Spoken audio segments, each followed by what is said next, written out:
Good evening. The news summary for this Thursday, 14th of December. President Wavol Kalawani is presently holding a press conference at State House. The press conference, which started at around 5:30, is being broadcast live on SBC2, Radio Seychelles, and SBC's YouTube channel. The government of Seychelles, with the support from the World Bank, will conduct a damage and loss assessment following the disasters of the 6th and 7th of December. The team, which is in the country since the 13th until the 22nd of December, will support the government in conducting a rapid damage and loss assessment. This afternoon, the World Bank team had a high-level discussion with Ministers Nadi Hassan, Billy Rangasamy, Devika Vidot, and Rosemary Waro.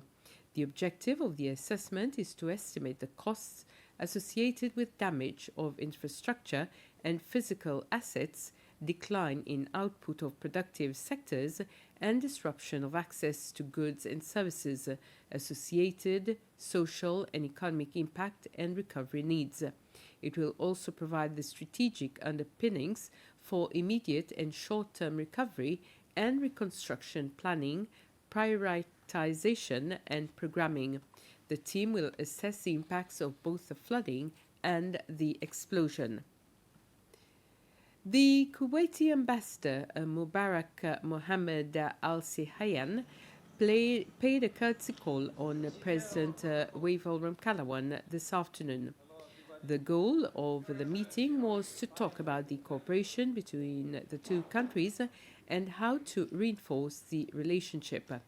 Ambassador Al Sihayan also met with the Minister for Foreign Affairs and Tourism, during which they agreed to a renewal of the bilateral air service agreement that was discussed during the International Civil Aviation Organization meeting early December.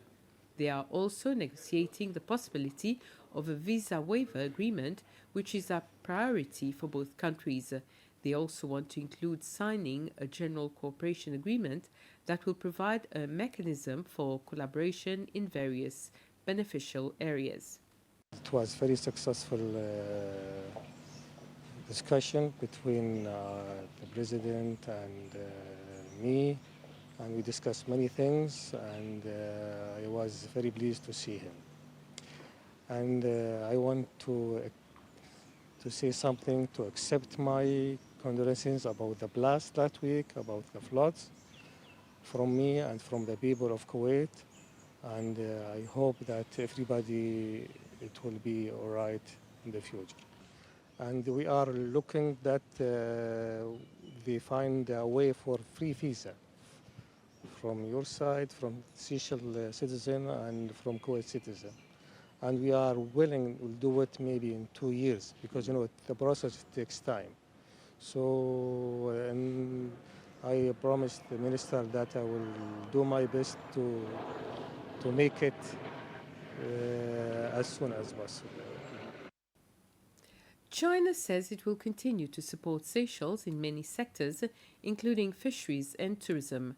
China's new ambassador to Seychelles, Lin Nan, made the statement after she presented her credentials to President Ramkalawan at State House. She also paid a visit to Vice President Ahmed Afif. During my ambassadorship here, I will work together with Seychelles government and people to deepening our bilateral relations.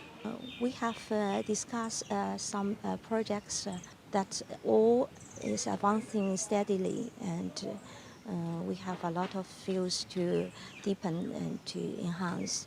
So like tourism, fishery, blue economy, education, health, and in many sectors. And also we will strengthen the people-to-people exchanges. That will be the base of our relationship. And also we will support each other in many international affairs. A new regulation concerning food trade, regulations on advertising and promotion of alcohol, and a new partnership with the European Union are certain decisions which the Cabinet took recently. This was during its meetings on the 6th and 14th of this month. During its meetings earlier this month, among certain decisions which Cabinet took, it approved for the drafting of a new regulation for import and export of food and the repeal of the food import health certificate regulations. The aim of the regulation is to increase public health protection and increase fair trade. The regulation will cover the requirements for importation of high-risk food products, exportation of food products, and the related fees. Concerned about the serious impact of alcohol abuse in the country, Cabinet approved for the drafting of regulations to regulate the advertising and promotion of alcohol. Cabinet additionally urged state media to stop the advertising of alcohol immediately. Cabinet also approved the ratification of the provisional application of the partnership agreement between the European Union and its member states and members of the Organization of the African, Caribbean, and Pacific States. This new partnership agreement will take effect as of 1st January 2024 and will replace the Cotonou Partnership Agreement, which will come to an end on the 31st of December this year. The signing of the agreement will allow Seychelles to continue to benefit from the ongoing EU cooperation. And with this, we come to the end of this news summary. I'll be back at 8 with the news in Creole. Have a very pleasant evening.